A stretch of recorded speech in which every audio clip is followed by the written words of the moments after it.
Selling in the billions each year, Rainbow Mealworms is your one-stop shop for all your insect needs. Their quality feeders and A-plus customer service keep me coming back to support the health and growth of all of our animals. Visit them today at rainbowmealworms.net to place your order. I want to take this time to shout out Redline Shipping. They are the #1 fastest growing reptile and animal shipping company in the world right now, and that is for good reason. Use promo code GECKO5 today at checkout for an additional $5 off your shipping.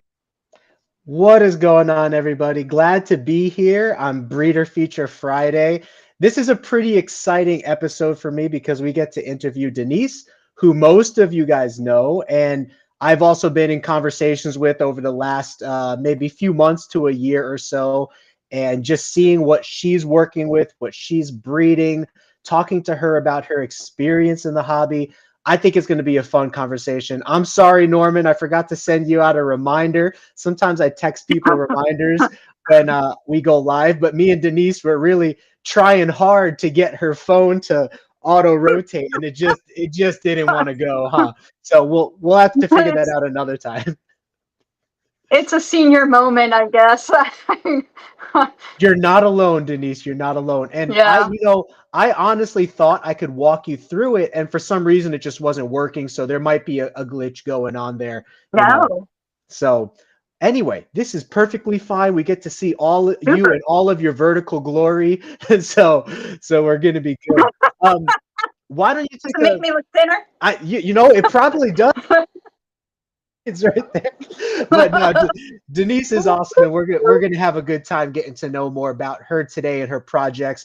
As you can see on the channel, she's got some amazing geckos, but she also has some really interesting projects that I would like to talk to her more about, including a giant black night line going on, her own Melanistic, which is a dark line of Tangerine going on, and some other stuff that juicy topics we'll get into.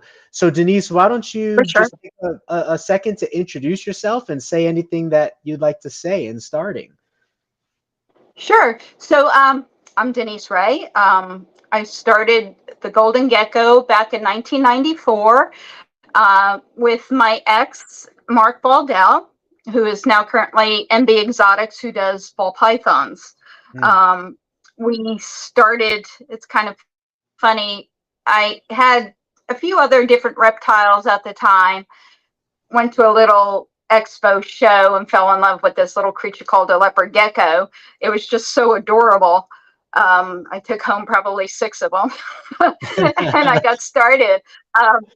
And I just fell in love on the ease of maintenance, pretty much the laid back demeanor, because I was dealing with, at that time, the big thing was like the retics, the berms, the carpet pythons, everything that when it bit you bad.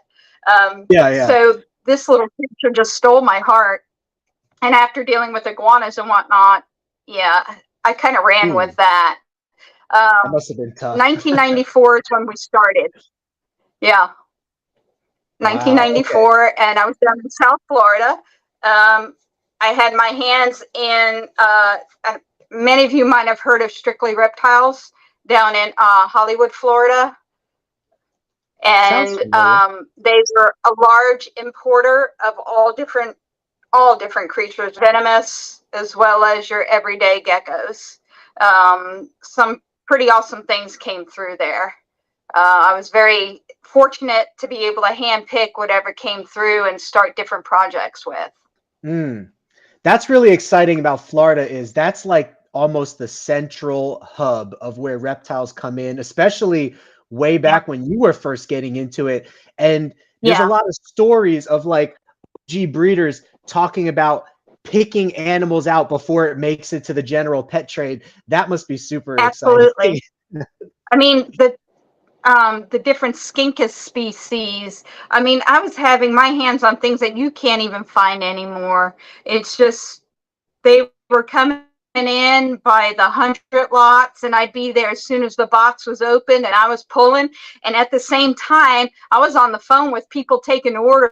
How many do you want? How many do you want? So not only was I filling my own little collection, I was making money filling somebody else's collection. Yeah. Oh, what an awesome it was pretty awesome times back then. Yeah. Yeah. A little bit awesome. different now, huh? Now there's like designated people that do the importing, exporting, and you don't really get the chance as much to do that. We were talking the other day, James, my business partner, and I were talking, and I was telling him that back in like 95, I would load a suitcase with about 100 to 200 leopard geckos, get on a plane, go do a show in California, and not once would I get stopped by the X-ray machine or anything like that.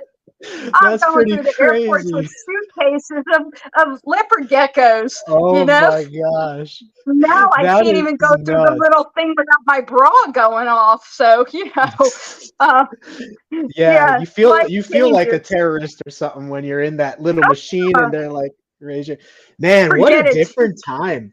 And that's one of the reasons I really looked forward to talking to you, is because you've been in the hobby a while. So how long have you been, breeding and collecting reptiles? And then how long have you been working with leopard geckos specifically? So I started with my first reptile. I was 18. So that was about 34 years ago. Wow. You've been in it longer than some people are old. I'm only 34 years old, so 1988. Wow. So did you get to like meet and know like Ron Tremper, like any of the big names that were like in from the original? Maybe Mark Bell. I don't know much about Mark Bell, but I know he goes way back, right? And he's in Florida too. Mark and Kim, they lived in Naples, Florida. Then Bill and Marcia Brandt of the Gourmet Rodent. We worked very close together because he was filling at the time PetSmart orders. So he would contract us for several thousand a year to help make sure he had enough to fill his orders for PetSmart.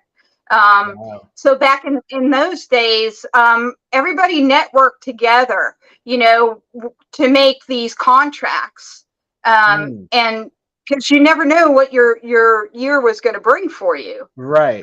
So back then we had, all the big names back then kind of networked and worked together to make things happen. That's pretty cool. I'd like to see a little bit more of that going on today. So you've probably seen it's a rough crowd out there now. Yeah, I kind of understand it because leopard geckos is a very crowded, saturated market. So people feel like they want to hold on to whatever influence they have, customers they have. But that also kind of limits the growth of the hobby, the excitement of the hobby, collaborating with people like this and learning about history and things that you didn't experience and just bringing people together. I think that actually grows the hobby more, and it makes room for everybody, if you allow it to. So exactly. There's plenty of room out there. We breed for ourselves first and foremost. Where others do breed for their let's say their everyday income, Right. And so, I find it that nowadays it's a much different marketplace than it was back then. Totally different marketplace. Here it's kind of a little bit more cutthroat. Yeah, definitely. Let's kind of take a step back and talk about the blow up of leopard geckos, since we're so fortunate to be talking to somebody who lived through that. So in the early days when you were, loading up 200 geckos into a plane and stuff like that, was that before there was really ever even morphs, or were there morphs at that time already?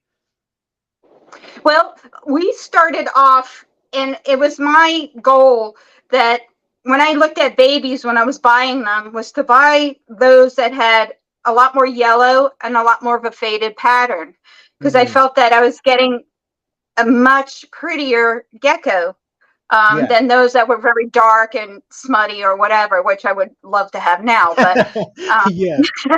I like the dirty look, you know. Yeah, me too, me too. But, yeah, right. So we collectively started to look for certain traits and to build from there. So those who were lacking in pigment. So really back then, the morphs really weren't, we used to call them high yellows. I mean, as plain as day, just high yellows.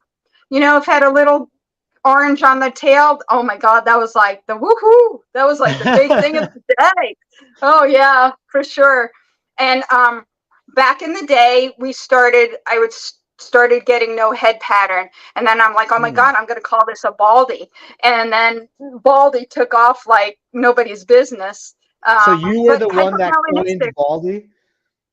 Yes. I was standing there with Bill and Marcia, and I said, what do you think of this? And he goes, I said, I'm going to call it a baldy. He's like, well, I think that's a great idea. That's awesome. I know the term baldy, but I never knew that came from you. So that's awesome to hear. Yeah. So we reduced the pattern off of our babies, and it was as plain as day, just a bald head. There was nothing on it. And it was very striking and appealing, but it was only yellow at the time. And then with time, of course, we built orange into it, but we really didn't have coined phrases for all these different morphs, or people calling them whatever they want to, let's say, to think that they're going to be the first to have something. You know, we all just went, that's high yellow, or that's hypomelanistic. Or this was before the albinos started to come around. But, you know, it's either it had spots or it had less spots. So we went hypomelanistic. Wow. Okay. Now, real quick, what is your view on hypo? I've seen Steve Sykes from Geckos, etc. I've seen him mention that there appears to be a dominant hypo, you know, such as like Mendelian, and there also appears to be a line-bred hypo, and he's not really sure without genetic testing which one is true and which one is not true. What's just your understanding of it, being around since the beginning and seeing the first hypos come in and kind of working that? Do you think it's just polygenetic and line bred, or do you think there might be a dominant or even super, you know, dominant form at play with reducing the spots to a certain level and then reducing the spots again with the super form? What's your view on that then? I'm not a huge fan of line breeding because I've seen some of the bad results of what can happen. The dwarfism it's huge. The problem of dwarfism is when you go too far and you get these little geckos that are 6 months old and they're just, you know, runty, 20 grams. Unhealthy, yeah. Yeah. Like I really believe that it is polygenetic, you know. Okay. So just selectively breeding for less dots makes less That's dots. What I do. I'm really big on phenotype breeding. I'd like to take what looks similar and breed it together and not too close, because I know exactly where such and such comes from and their background and so on and so forth, that I know I'm not coming in too close. Now, that's awesome. I appreciate your opinion on that. I always ask people the hypo question, you know, because it's really weird how even non-hypo animals sometimes can like make a hypo, and that might just be because of how much compaction of DNA has been in, like we were discussing about the line breeding over years. And some people don't realize that just because a gecko has a certain look, it might have something internally that you don't see, and it's going to pass that on to the next generation or something like that, you know? Yeah, I truly believe like in dogs, because that's my background as dogs, is that you can bring forward 3 generations. What's behind you by 3 generations. I truly believe that even with leopard geckos, you can pull that out in your breeding program. Yeah. And that would make a lot of sense then, based on what we see going on, Yes. you know. Um, Oh, for sure. For sure. let's touch on Tangerine real quick, because this is a little bit of a mystery. All geckos were yellow when they came in, but like you said, you started Yes. to see some orange pigment come about. Now, this is the OG story I've heard. Correct me if I'm Right. wrong, or add to it. I heard that like back in the day, people like Ron Tremper, they would see like an orange spot on a gecko, breed that to other geckos that had like certain orange locations, and little by little, the entire gecko got filled out until we have the Charmanders that we have today. What's your take on how did we get Tangerine? And since you were around from the beginning, what did that process look like unfolding? That would be so interesting to hear. Well, it's a very similar story. We were selectively breeding for that beautiful color. We would take the best of the best that would be produced that year, and sometimes it would just be a little speck on the tail, or maybe a little bit towards the thigh area where that orange comes through. There may be a little hint of it around the facial area, but started breeding those animals, and each generation after generation got better and better and better. Wow. With just selectively breeding. There was That's crazy. there was no rocket science to it. It was just taking your best of your best, keeping those back and utilizing them back in the program.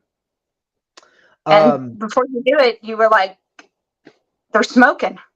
Now, let me ask this. Was there a dramatic change from year to year, or like, let me give this to you in an example. Like the first geckos that came in, you said that sometimes you'd find like orange on the tail or maybe a little orange on the body. When you bred those to other geckos that had orange, was there like certain levels of dramatic explosion that you began to see, or was it very minute? Like, would the orange continue up the leg and then slowly start making its way into the body as the years went on? Or would like the next generation be like, wow, now there's a giant orange patch on this gecko, when the two parents only had two small orange locations? Like, were there big monumental changes, or was it very, very minute, over time? No, it happened quickly. By selective breeding with those animals, we were able to make huge strides. In, I'd say, maybe 2 generations. We were popping out some outstanding looking animals. That's crazy. That at the expo, they'd be waiting in line 8 deep, throwing money at you on Friday, before the show even opened. You cannot keep up. We had 8 people standing in front of our tables just to get the sales, because it was that extreme, that people from all overseas, they couldn't wait to get there and just fill their bags up. It was pretty That's amazing. true. I didn't think about that, but this would have been so the American market, in your observation, was the American market, the European market, and the Asian market, were they all growing separately or together? Like, were they all on the same page, or was one market ahead of the other as far as quality and what they could offer, The Asians were hitting the expos big time. I mean, they were spending thousands and thousands. They would not bat an eye at $1,200 on a Tangerine gecko. They were, I couldn't tell you. I mean, by the end of the day, the table was pretty much bare. They could not, they just went crazy. I think the European market came a little bit later. Okay. Yeah. So basically what you're saying is the American market is where the best quality geckos were, and then the Asian market was coming over to grab from us, and then eventually the European market. And now it's kind of funny. Absolutely. We see a little bit of we see a little bit of a flip-flop now, where people are like desiring to get like stuff from Asia or desiring to get stuff from Europe, as if it didn't start in America, so to speak. You know what I mean? As far as like quality that we have here. Now, different breeders can do different things, and there could be different explosions in different people's operations. But I didn't know genuinely if America had like the best stuff at first, or if Asia had the best stuff. I didn't know who had the best stuff and how it kind of translated. So it's interesting to hear that. Oh, very interesting. Very, very. But yeah, for me, I would say the Asians really just took the marketplace over back in the 90s and early Mm. 2000s. They Yeah, bought all the good stuff, huh? they did. I mean, You know? seriously, they did. They came and they just spent the money. And you can tell Absolutely. now because they really have a lot of good stuff over there. You know what I mean? And to your Oh, yeah. point, I think you do need to watch out a little bit for inbreeding per se. Because, like, for example, nothing against anybody, but maybe some of the Black Knights that you might get from over there, a lot of them are like smaller, skinnier, scrawnier than what you might Yes. see in America, which is much more heavily outcrossed focused kind of thing. So it's not Uh, that like I'm trying to put them down or anything like that, but I'm saying that they might have different standards over there that are okay as far as like size of the gecko, quality of like inbredness and stuff that maybe is different than what we have here. And so we look at geckos over there and we're like, wow, that's really, really black, or wow, that's really, really orange, without realizing there might be 10 years of direct inbreeding that just went into that gecko, and that's why it's oh, looking yeah. that way. You know what I Yeah, mean? for sure. And And that's to one of the each their reasons own. why I'm Yeah. a huge fan of them. Yeah. Yeah. Um, So that ties into your Black Knights a little bit, which yeah. we've been talking a little bit about your giant Black Knight project. Can you talk a little bit about how that got started right from the very beginning? Did you have big Black Knights? Did you notice big Black Knights? Did you cross them into official giant and super giant lines, or just touch on it from the start and we'll see where it heads? Well, I was really discouraged with the size of the Black Knights. I don't like a small scrawny gecko. I just don't. It Mm-hmm. just, I want it to eat. I want it to be bigger.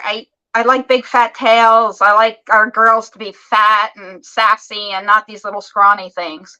And Yeah. so I kind of went on a search to find the bigger size geckos. Okay. In fact, let me grab one of my Oh, girls yeah. real Yeah. quick. If you So, can, that would be awesome. yeah. Let me see. I'm gonna hit some questions here. So Bam Bam was asking the hypo. Is there something specific you're working on with the Hypo Tango Crush? It caught my eye when I was looking at your MorphMarket.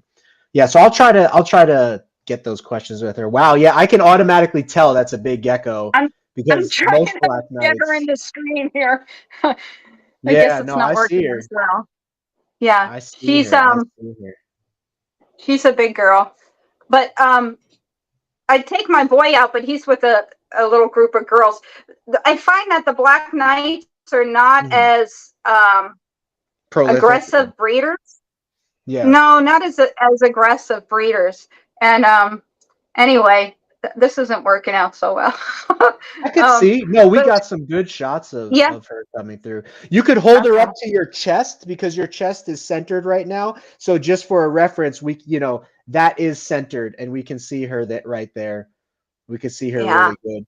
I mean, we can definitely tell her size for sure because she's much longer than the length of your hand. And in a lot of cases, Oh yeah. Black Knights sometimes will only sit in the palm of your hand. You know what I mean? Like from tip of the No, finger or she's whatever. a big girl. She's probably, I think the last time I weighed her, she was 70 something grams, close to 80. That's Um, big for yeah, that's big for especially a exactly. Black She Knight came girl. from Hong Kong.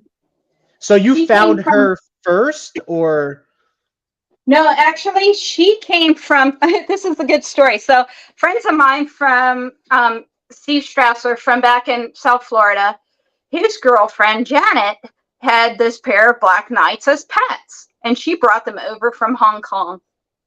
Mhm. And she heard that I was looking through Mark. They were talking and found out I was looking for bigger Black Knights, and I got offered the big boy and the girl. So that's how that came about for that pair. Few and far between to find them that size. So when they were offered, I'm like, absolutely. Yeah. I want to be able to run with that size. What was the male? Hopefully, Just out of curiosity. What size was he? he's right now he's 83 grams. Wow. So he's pretty big. Yeah, Yeah, that's big. he's really pretty big. And so, here's the other problem of that. My other girls are smaller. So you Yeah, know what it's like when you got this big boy trying to breed these little girls. it's tough. It's Not tough. as easy going. Yeah, definitely not as easy They going. spin around the So, cage for hours, right? oh And you keep God, coming to check back, and they're still spinning. exactly. The So poor boy, now what he's I, working up so much energy, spending so much energy. yeah, just getting her to stop spinning. Um, Yeah, so now I'm working with, I have some really big snows, super snows that I'm going to be breeding him with. Just because I'm going for size right now, and I'll worry about the rest later as far yeah, as yeah. colors concerned. But I just want to get the size down first. So It's amazing. we'll see. So, Yeah. let's touch on this real quick because we're talking about giant black knights and big black knights. Now, I'm not sure if you're aware, but back in the day, super giant and giant was originally claimed to be an incomplete dominant gene, having a super form. Right. Then a lot of people thought it was polygenetic, just meaning big geckos produce big geckos. Like Shaquille O'Neal having a baby with another tall woman's going to make big children. And then now, recently, there's controversy over, RT, the Godfather, as I call him, Ron Tremper, coming out in his Right. latest book saying that supergiant is recessive. Now, I don't think we'll actually know until genetic testing proves it one way or the other, but what is your thoughts on Yeah. what giantism is and super giantism is? Which way do you Well, kind of lean?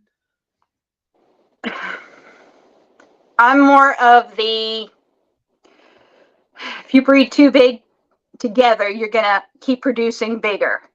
Okay. There is going to be a chance that something small is going to pop out only because, like I was saying before, you've got that 3-generation attachment to it. Right. So something back there that, grandma had, great grandma had, can be passed back and be a smaller. But I really think if you're breeding too big to too big, you're going to produce the bigs. And that's the Okay. direction I'm going in. Yeah.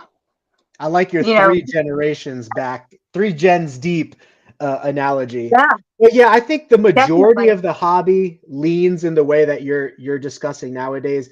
It would be really interesting to get Ron Tremper on an interview and kind of ask him what is his belief of why he thinks it's recessive versus changing his mind from incomplete dominant in the past.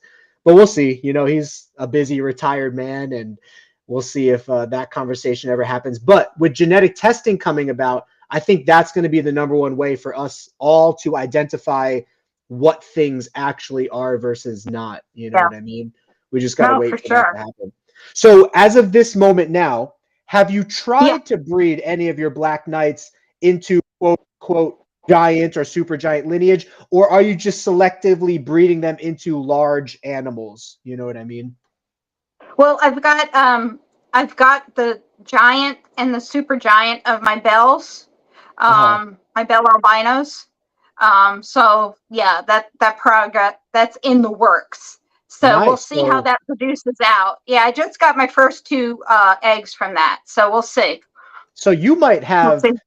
the biggest Black Knights project, not quantity wise, but maybe quantity wise, but size wise, physical size wise, you might have the biggest Black Knight project that people have. Because I don't know if you've followed the Hong Kong people to see if they've been successful at producing bigger Black Knights, but you very rarely see Black Knights 70, 80 plus grams. And if you have already a strong project of that going onwards. Do you know anybody else who's working Black Knight Supergiant or just big Black Knights in general? These were actually the 2 bigs I've ever seen. Okay. Of the pair that came in from Hong Kong. Yeah. Yeah, that's awesome. And you're Yeah, just I've gonna never seen them that big. and they No. look Every that female that you showed was really dark. Like at least on camera, she Yeah. looked really good quality. So you're starting Yeah. off with good stock, you know? Yeah, for sure. I definitely have good genetics back there. I brought in from Canada. I brought in a group of girls from Canada, and they're a little bit on the smaller side. I want to Mhm. say, what was their gram weights? Hang on one second, let me double check. They are For black knights, which I think is pretty good, they're close to 50 grams. Yeah, that's pretty good. That's about average, especially for girls. Yeah. For some of these black knight girls are so small. I mean, some are barely making the 40-gram mark, Right. you know. Yeah, no, and definitely hear you. Yeah. So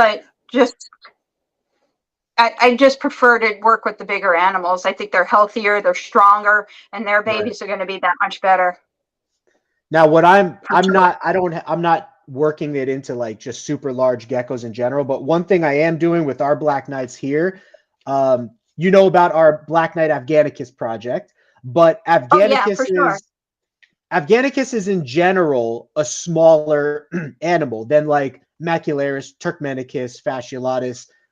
They're a little bit smaller and more stout compared to Fasciolatus and Turkmenicus are longer and a little bit leaner. So I do have the Black Knight Afghanicus project going because why not? Afghanicus is so dark. Black Knight is dark. I just have a desire to work that project. Yeah. But also, I'm also trying to get Black Knight into Fasciolatus and Turkmenicus as well. So I'll be like working that in the scene behind here too. And that could create like longer, leaner, bigger Black Knights in that area. Just an interesting look for a Black Knight. So it'll be interesting to see how your project develops, what I'm working on develops, and it's all bringing fresh blood, fresh DNA into the equation, which brings me to one topic I want to touch on real quick. And for anybody listening, some people think that outcrossed Black Knights should be less valuable and lower cost than inbred Black Knights.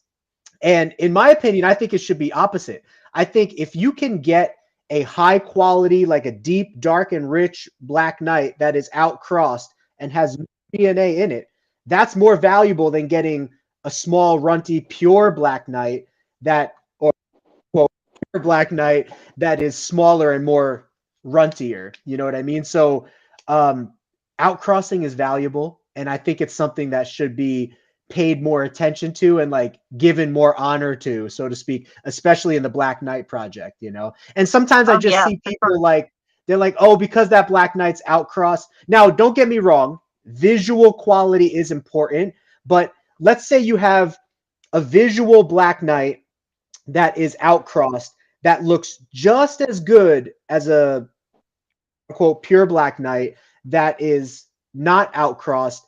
I think you would fare better by getting the outcrossed one because it looks just as good as the inbred one, but it has new DNA in it. What do you think about that? And do you think people should appreciate more the outcrossing of heavily inbred projects like the Black Knight or certain Tangerine lines and stuff like that? You know what I mean? Oh yeah, absolutely. I think the outcross is the way to go to strengthen back. You know, for dogs, here I go back again, we would go back 3 generations and you could breed back, let's say to grandfather lineage, go back to that 3 generations ago and be safe and re-strengthened and work on that particular gene pool that you're trying to pull out, whether it's Black Knights and you're trying to pull out the darkest of the darkest. I think if you go out and come back in, you're better off than just keep going in and in and in because the animals suffer. I know people who have been breeding tangerines who have never bought another tangerine for somebody in over 10 years and just keep breeding that same gene pool into them and into them. And then they get these little mutant geckos that are only 29 grams and they don't get any bigger. And, you know, what are you going to do with a 29-gram gecko? Pet it out? $50 pet, right? Or for free if somebody doesn't want to pay $50 for it. It's just a loss to you. Yeah, you got a smoking orange, like blow your mind at 29 grams, and you got to give it away for $50. and I will throw a little warning out there for people. Tangerine in general, you know, a lot of people do exactly what you're saying, and sometimes people don't realize. A lot of breeders have gotten stock from each other. So if you get now, I'm not saying this is the exact same case for everybody's scenario.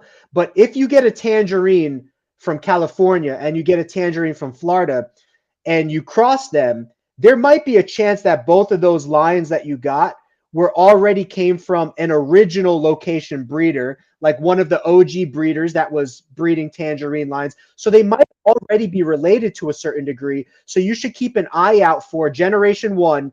Anytime you bring two Tangerines together, keep an eye out for any defects you might see or anything going on, because there's a chance that some of these Tangerine lines have crossed over the years between all the breeders, sharing geckos, recrossing geckos with each other, because we are going after the best of the best, right? So if Frank in Arizona is going for the best of the best and Denise in Florida is going for the best of the best, some of our projects might be overlapping as we switch and swap and trade geckos between each other. And so somebody might get a gecko from Denise and somebody might get a gecko from Frank and think that those geckos are completely unrelated, when in actuality, Frank and Denise have worked together behind the scenes. Now, we never have, but I'm just using that as an example of Tangerine going way back to Ron Tremper and Matt Baronic and a lot, yourself, a lot of people that had worked with Tangerine. You just want to kind of be aware of the runty potential. And so Yes. one of the things I'm doing, Denise, is I'm taking Tangerine and I'm breeding it into Fasciolatus. I'm breeding it into Afghanicus, like completely separate things that obviously don't have Tangerine in it, and then back crossing that back for quality so that I can put as much fresh DNA into the equation as possible. That's the way to do it. You want to strengthen that gene pool instead of weakening it every year, generation after generation. You're just breaking those links down, and eventually you're going to have a whole bunch of ailments that those that just don't thrive. They die right out of the egg. They don't make it past a couple of years. They don't ovulate. Very aggressive. Very aggressive. I got a male in. I'm not going to say where it came from, but his name is a land shark. This male, hypo Tangerine, beautiful gecko, big boy, will fly from the end of his cage to come and nail me every time. Yeah, so these are the things that I just don't approve of. That's temperament. Is that your Hypo Tango Crush? Because we did have a question from the chat earlier. Bam Bam's Geckos was saying, is there a specific thing that you're doing with Hypo Tango Crush? He saw something on your MorphMarket that caught his eye or something. Oh, I do have a male that is for sale. I just like to strengthen the gene pool. I don't like to keep going back in, like I had said. So I'll take different lines that I think are strong and I'll bring it in and I'll work with it to help strengthen what I'm trying to do. I want big geckos. I don't want these little scrawny guys. Yeah. I mean, I've got, let me pull this one girl out here and show you. To me, they've got to be big. They've got to, in order to survive and thrive and do all that good fun stuff, they've got to be big. I don't know if you guys can see that. Yeah, I caught a glimpse of her face. Center it on your chest. Yeah, because your chest is centered in frame.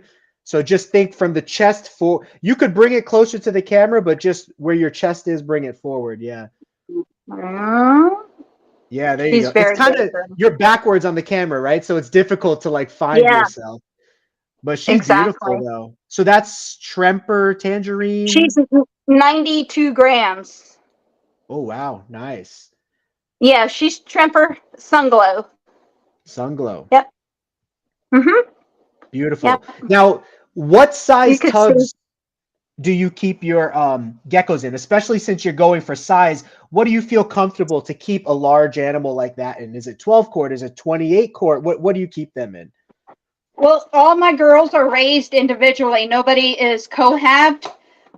So for space reasons, I have no problems utilizing a 12 or 24 quart, 28 quart box. But the girls, sometimes the bigger the box, the less they want to eat, the less they want to do anything. They kind of just are staying in their little lay box and won't come out. But if I put them in the 12 quarts, they're more active, they eat better, they thrive more. And I don't know if it comes down to the cave mentality that they feel more comfortable in a smaller place, that it is not the great big world out there. But my girls seem to do okay that way. I got to give a shout out to this comment right here.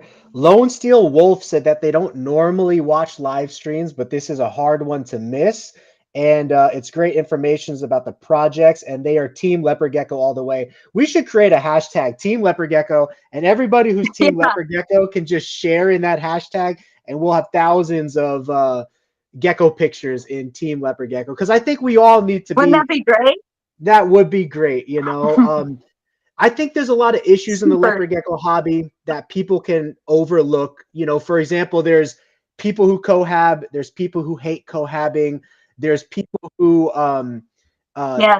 you know, there's so many different arguments in the leopard gecko hobby. But I think if we can put aside our small differences and small preferences and collaborate and get along, that's great. I think there's major things that should automatically cause for division, such as like, if somebody was purposefully torturing a leopard gecko like on camera, then you might not want to like associate with that person or promote them because they're maliciously, purposely doing that. But when you have different preferences over husbandry, like water bowls versus not water bowls, 12 quarts versus more space, all of these things that, you know, I think ethics is a big spectrum, you know what I mean? And I think a lot more people we can get along more if we just try it a little harder to overlook some of the minute differences that we have in preferences. You know what I mean?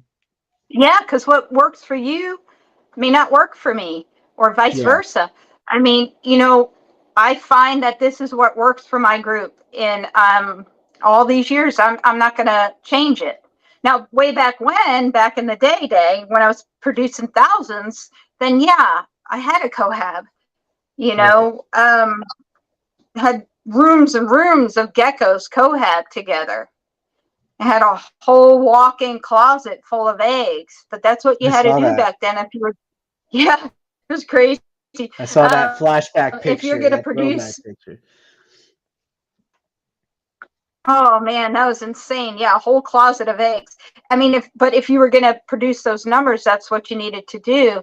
Where now I'm more, you know, it's a smaller situation that I'm comfortable, able to keep up with and care for, because this I just do for kicks and giggles and fun, and it's a great little small business, but it's not, you know, right now this is not my full-time work. So this is my fun. How many breeder females would you say you have in your operation? And then how many do you actually breed every year? Like, do you breed 100% of your girls, 50% of your girls that are adult size, or what's your strategy around that? I probably have right now over 100 girls, and they ovulate at all different times a year. I have no issues with breeding a girl each season or each ovulation that comes and rolls around, as long as she's healthy and can handle it. And also, you know, as long as the market can handle, you know, the amount of geckos that I'd be, you know, offering out. So good consideration. Yeah, you have to look at it this way. When I went on MorphMarket, I think last week there was 2,700 listings for leopard geckos. I looked at that too. Yeah, of course it's not as close as the 32,000 ball pythons, but you know, when you have 2,700 that are just on MorphMarket, and then you see a lot of the production that's going around, there has to be an avenue and there has to be a marketplace for them to go to. So you really have to sit back and look at it as, how am I going to move my geckos? As beautiful as they are, as lovely as I, make them, there has to be a place for them to go. So that's a big consideration. That's a great, what you just said is a great perspective for somebody, a prospective breeder who's coming into this, trying to either do it as a pure hobby or like a hobby hustle or even a full-time gig. Whatever your goal is, keeping that end goal in mind as far as being able to sell what you produce is major.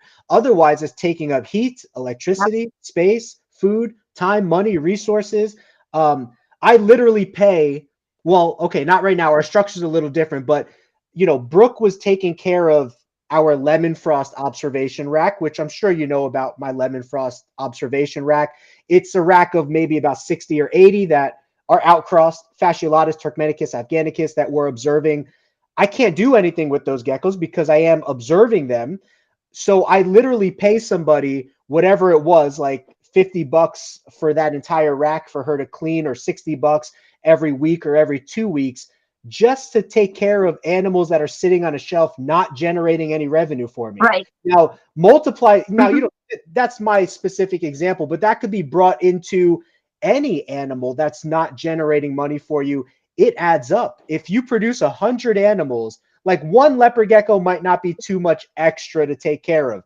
But if you produce 100 leopard geckos and you have 100 of them sitting on a shelf, eating food, taking up your time, or you're paying an employee to take care of them, the money adds up real quick. The expenses add up real quick. Yeah.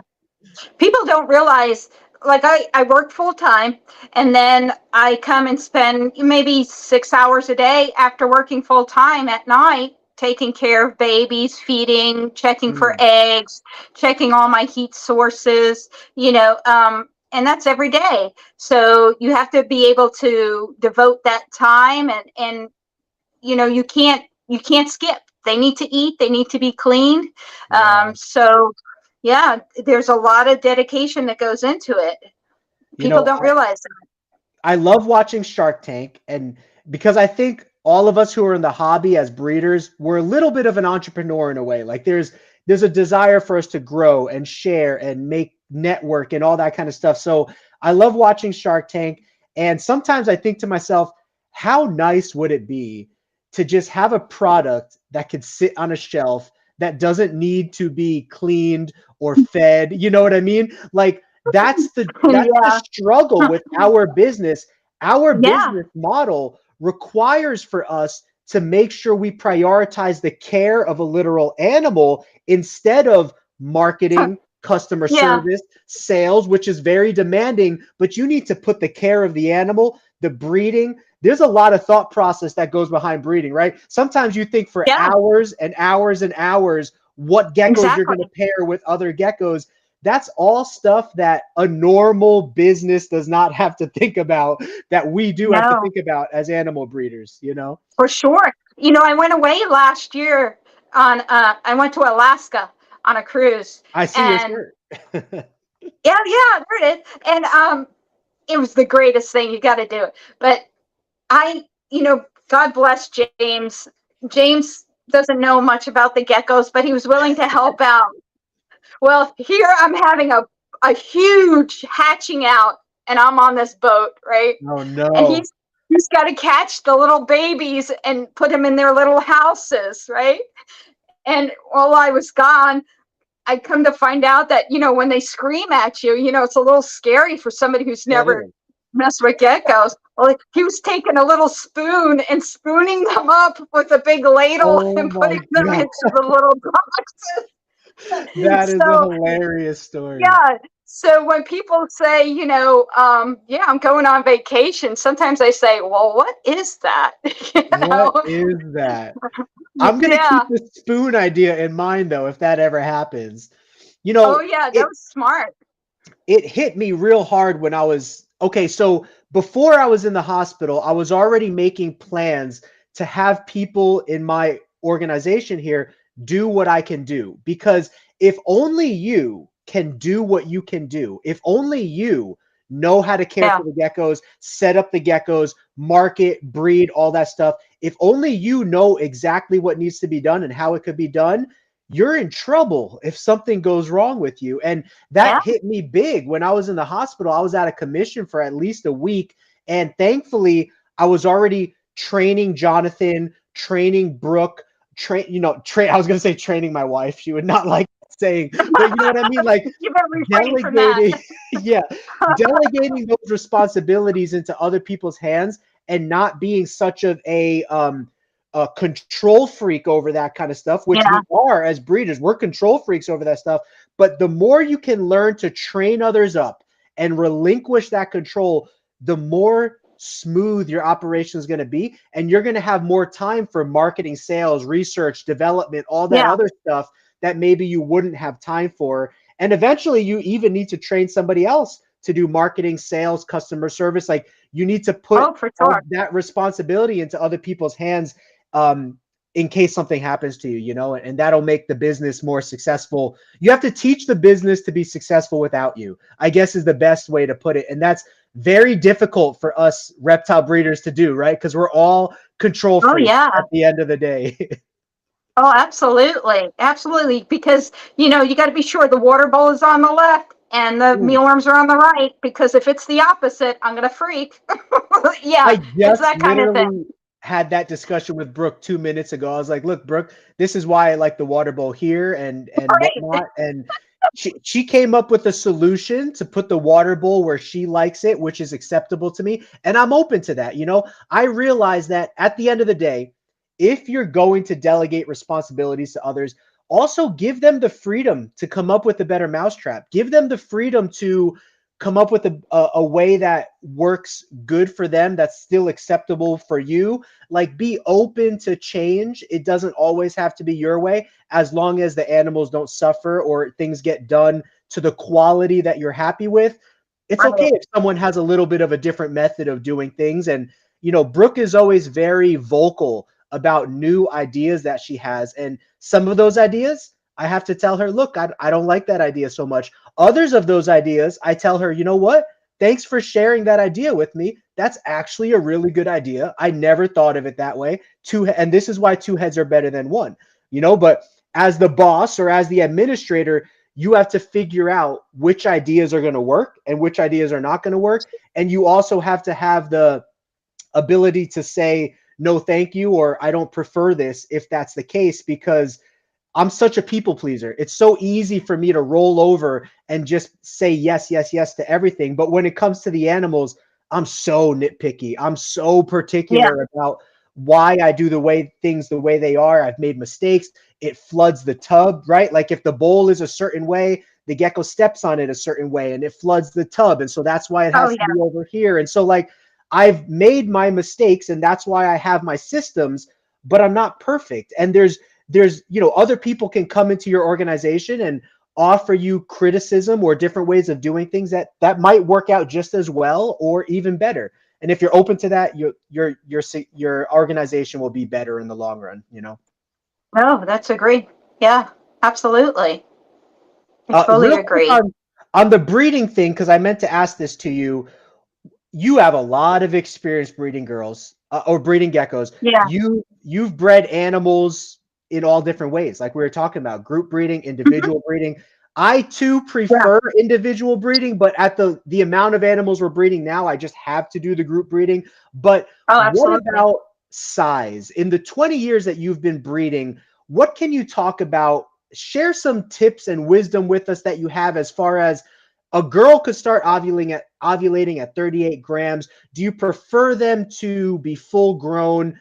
Certain girls naturally have a smaller size than other girls. So do you wait for them to be a certain age? Talk to us a little bit about how you breed your animals, what size you breed them for the females, and then also for the males. Do you wait for your males to fully mature, or will you breed them younger when they're teenagers? Has that caused you any problems? Like I just released a video where 2 out of 7 of my teenage males, they're only 55-gram males, which are not done fully growing yet, they prolapsed on their first time breeding. You know what I mean? So like, have you experienced anything like that? And drop some wisdom on us that we can learn from your 20 plus years and what you prefer to do nowadays. So I have a really good organized way of doing things. Everything's got a number, an ID number. I know their birth date, and I know their background as far as size and where they come from, and the sizes of those generations that came before them. So if I have a girl and she is, let's say, 8 months old, and she's hitting 55, 60 grams, yeah, and she's ovulating, she will definitely be bred, because she's, one, I know what she's got behind her, and two, by showing me at that age, that size that she's carrying her with her, and she is ovulating, her body is ready to produce eggs. If she was 8 months old, 35 grams, something like that, no, I'm going to wait. Even if she does ovulate, which she probably won't at that size, at 35 grams and at 8 months, chances of her ovulating are very slim. I'll wait another 6 months on her, but she would have to be a spectacular animal, first of all, for me to keep her to be and wait and see if she's going to prove herself out. If she doesn't, if I give the gecko the benefit of the doubt, they have from hatching to about 4 to 6 months to show me what they're going to give me. And by that time, you know what you got.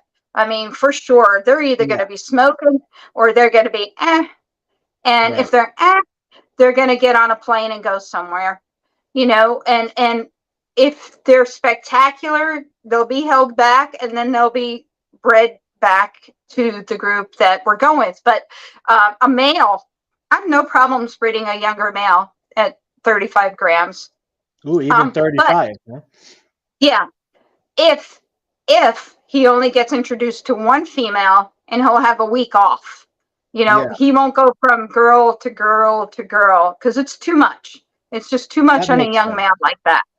He'll get introduced. And first of all, at that size, usually he has no clue what the heck's going on. He's breeding her nose. He's breeding her ear. He's biting everywhere he shouldn't be biting. He's getting his butt kicked because she's like, And so, yeah, she's like, this ain't happening. So, he gets his life lessons and then figures things out.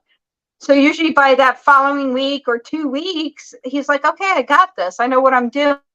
So you're not really putting a lot of stress or stimulation where that pheromone is just cranking all the time. So chances of the prolapse are much less. But girls-wise, yeah.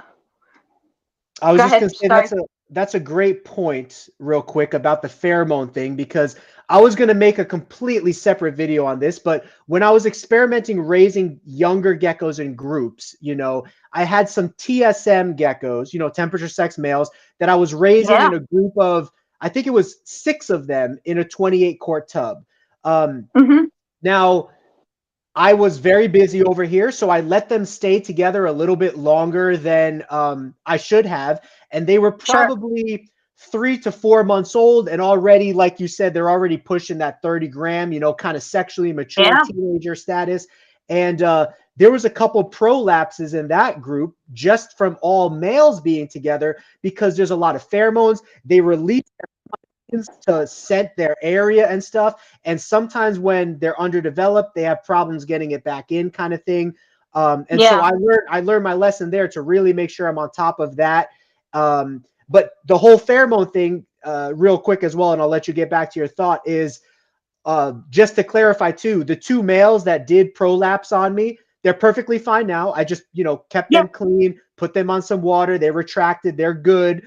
But they were also in a group of 3 girls for their first time breeding. So I wanted to test it out to see if this is something that I'm okay with or something that I experientially am okay with. So I took 7 males that were around 50 to 55 grams, and I put them with females that were around the same size, 55, 60 grams. And they were each in groups of 3 girls. And so that might have just overwhelmed them compared to what you're talking about, where if you just watch them breed, separate them or whatever, that's always the number one way that I recommend for people. It's the least stressful, the most safe, and yeah, it gives the male just time to do his thing, and then they're done, you know? Yeah, and you'll know right away if he's knows what he needs to do. Yeah. If you got one that's like circling the drain, and you're just like, no, you need another couple of weeks. You need But another couple of weeks. yeah, you need another couple of weeks under your belt before you go back. But yeah, I think that to sum that up, I think if you know your animals, you know what's behind them, and you know what they're capable of, I don't see why you couldn't breed a younger animal. But everybody's different. Everybody's got their own way of doing things. Some people, it's like, oh no, I got to wait till it's over a year, or I got to wait till it's, a year and a half, or something like that. I let nature do its thing. They're going to prove to you what they are within 6 months. And then you could decide from that point on what you're going to do. I've got some, babies that at 6 months, they're already 50 grams. They're ready to roll. So why not? Yeah. Last year was, I've tried to start this operation of mine very quickly because I am doing this as a business and I need animals to sell at shows. I need to get my business rocking and rolling. So I was a little bit more on the risk positive side when I was starting my operation. For example, like I incubated for all females like my first couple of years, and then I would breed those females in their first year the next year. This was all for experience for myself too, to see if I'm comfortable. Am I comfortable breeding a girl at 50 grams that looks ready to go, but she's not fully done growing yet? I want to see how their bodies reacted. Do they get egg bound more than like an adult girl that's a proven breeder? And I can't really say the answer is yes, that they have more problems. I think it's just situational. Some young girls, like, I'll use this as an example. I had a young girl that was, oh gosh, her last clutch she laid, she was 38 grams, but she was a wild type, Turkmenicus, and she laid so she was between 38 to 45 grams. And again, I'm not saying this is right for everybody, but as a breeder, I need to try something to see if it's right for me or wrong for me. And I wanted to breed her at a smaller size to see what happens with the girl breeding at 38 to 45 grams. And she laid 10 perfect eggs for me. I had no issues all breeding season. But then I had proven breeder girls that were 60, 75 grams that got egg bound and died on me, that were only 2 to 3 years old. So I think it's very situational. It just depends. Like, you really don't know what's going to happen to a girl. And have you experienced the same thing as far as like different girls are just going to have, different ways of? I think the bigger the girl, the more chances of having some issues, egg bound wise. Your big fat girls, you're more that, that carry a lot more substance. I've had more troubles with them being egg bound than I have ever had with any of the smaller girls. And that's a good point. That 38 gram girl that I was telling you about, she was like, she was not concerningly skinny, but she was not chunky. Like, how when you think of a leopard gecko nowadays, most of us picture a nice, fat, chunky female, because that's what most of us, we feed our geckos so much to they have this bulk to them. This girl was not that at all. She was very lean, but she popped out 10, 12 eggs her first year at 38 grams. And beautiful eggs, all fertile too. Like, not like they, no duds or anything. I'm not saying that that's the case with every girl. I've had other first year girls that do lay a bunch of duds, or they reabsorb and then they start ovulating again like 2 months later, and they have this weird cycle kind of thing. So it just depends. But I just use that as an example to kind of show people you don't know what's going to happen. But as a newer breeder, I needed to see all of that for myself. I couldn't take somebody else's experiences. I needed to see what happens so that I have my own experiences and my own data to kind of understand, what am I comfortable with? What am I not comfortable with? And so even though I've bred plenty of girls last year at 38 to 45 grams just to see if I was comfortable with that. And I don't prefer it, but I know it's possible. I right now have a clown girl that's 55 grams, but she is, in my opinion, she's not fully done growing in length. Most of her 55 grams is chunkiness of tail and thickness of body. And to me, even though I really, really want to breed her, I just feel like for me, I want to give her some more time to grow out in length before I breed her. And so I made the decision to just wait on her. But like in my earlier days of breeding, the last couple of seasons, I really needed to test breed everything and just kind of see, what am I comfortable with? What am I not comfortable with? And even though this girl might produce perfectly fine for me, she might have issues because she's not fully done growing yet in length. And so I made the executive decision to say, okay, she's a very high dollar girl. She's a over $1,000 clown animal. Why risk it? You know what I mean? I'm not hurting for production. We know that, you know what I mean? So like, I'll just give her a little more time to grow. And I think, if you just talk to yourself like that as a breeder, and you'll figure it out, Oh, for sure. For sure. But yeah, that was one of my curiosities, was what your experience was with the age of the animals and all that kind of stuff. So you know me, I always need to run to the restroom in the middle of stream. So I'm gonna go. I'm gonna put myself on mute. But I'll leave you with a good enough topic to talk about for the next 20 to 30 seconds. Sure. We've talked a little bit about your experience of where you've come from and being back in the olden days and all that kind of stuff. What is your goal being in the hobby nowadays? And what is your goal year to year that you would like to see for your company today? And then what would be your goal 10 years from now? If you're still, 5-10 years from now, if you're still breeding geckos, what would be the end goal? Do you want to be doing the same thing you're doing now? Do you not know what you want to be doing? Or do you have a future goal in mind that you're like, yeah, this is what I'm shooting to? You could talk about that. I'll be back. I can hear you. Everyone can hear you. I'm obviously just going to mute myself. So please go ahead. Okay. So for me right now, my goal is to keep rolling with my Melanistic line. I would like to expand that a great deal because I feel that they are stronger than the Black Knight project. The blacks that are coming through in the Melanistic line is something that is just, to me, is truly gorgeous. Like the photo that Frank put up today was one of the Melanistics from last year's hatching. I think it's just the tip of the iceberg. John Hogston up in Ohio, he has purchased a few of the Melanistics, I believe from Scarborough, and he wants to produce an all black tail. We're getting pretty darn close to having Melanistics with just all black tails. I mean, we're just banging on that door. I think in the next 2 generations, we should have just amazing Melanistics that are going to be out there. Some people, it's not their cup of tea because it is a darker animal. It's not a true black, but it's probably as close as black as you can get.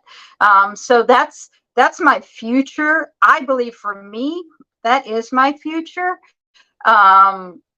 Rolling that with my Tangerines. I don't believe that the marketplace of the way the Black Knights are going for me is going to be my avenue.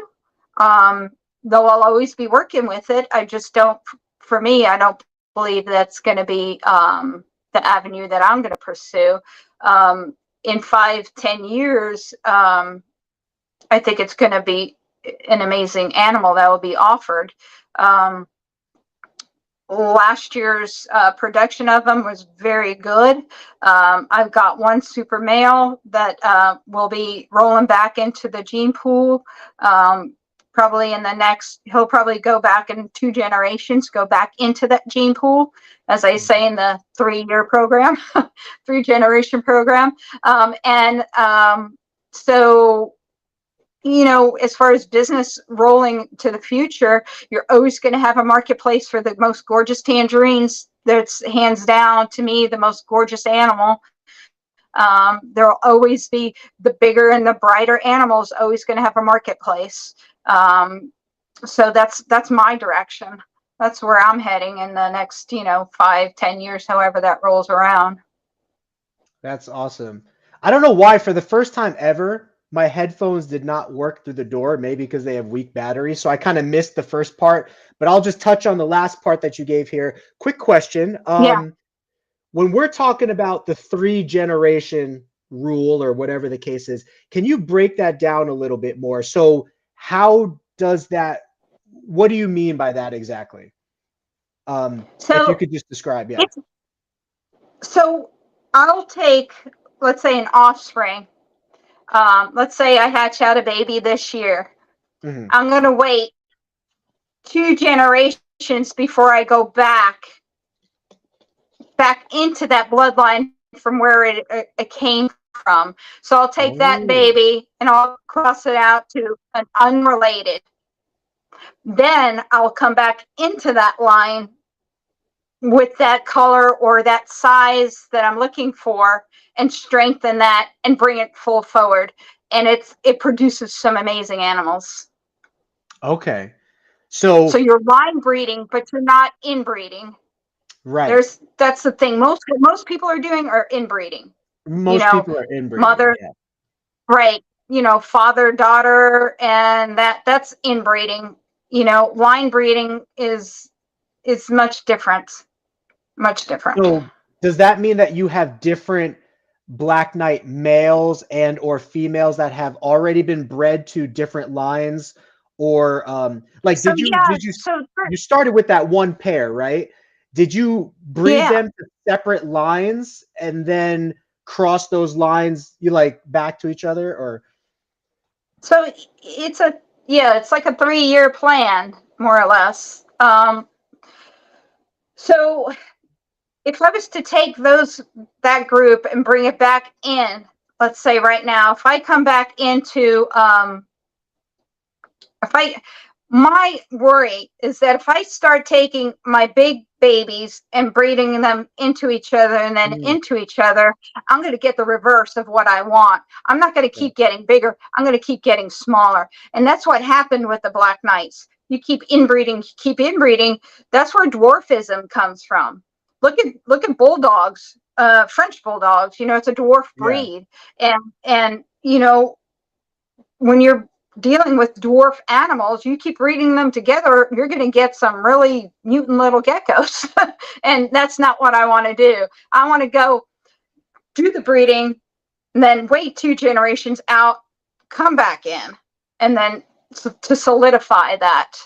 And it works. Yeah. It just does. It works. Yeah. At least for me. Just so I can fully understand, let me give you an example and you can kind of help me understand perfectly. Yeah. So let's say you have 2 Black Knights. Just use your example from China. You got those 2 Black Knights from China. Did you breed the female? Did you outcross the female to something completely separate that wasn't Black Knight, and you outcross the male to something completely separate? So they're already being bred to 2 separate bloodlines. Is that what you did to start that project? Yeah, that's what I did right now. Yeah. So so those guys were bred out for the first group of breedings. So they were bred out. Yeah. Those offspring are now going to carry their gene for that bigger gecko.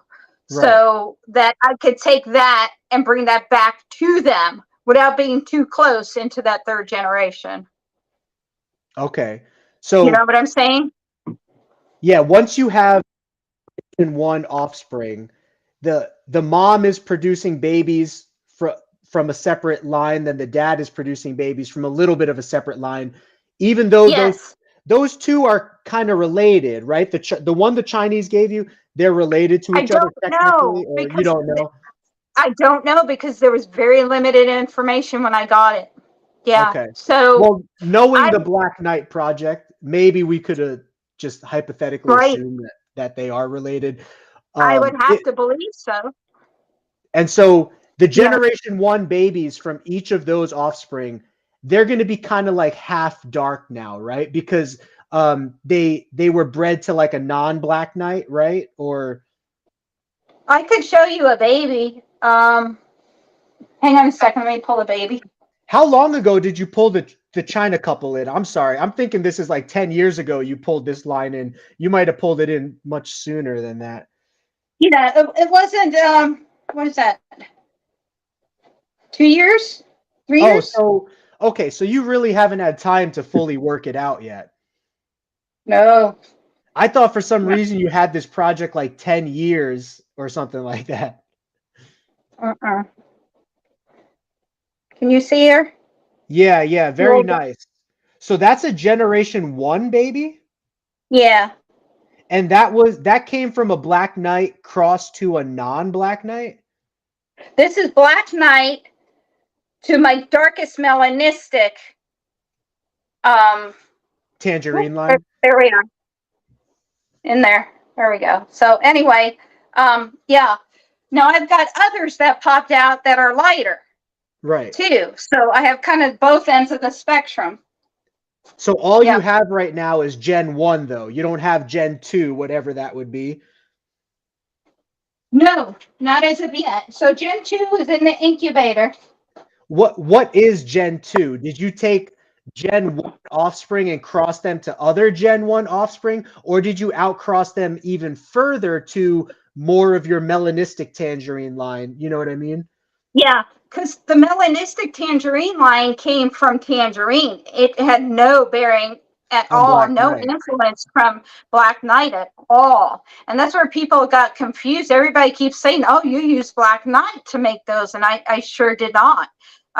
Those came from just dark animals that were produced that were kept back and then brought back into that line. Okay. Yeah. So the generation twos that you have in the incubator right now, the parents of them would be a generation one offspring crossed into Black Knight again, or crossed into your dark tangerine, a separate line. Okay, so the generation twos are from. Okay. I was monitoring it, and it happened maybe 2 or 3 times now recently. Okay. We'll keep an eye on it. They said there might be a little audio issues. Let us know, guys, if you're hearing some audio issues as well. Brooke was letting me know. Okay. It's only from you, not from her, though. Oh, gotcha. Okay, thank you, Brooke. Appreciate it. The people can still hear you.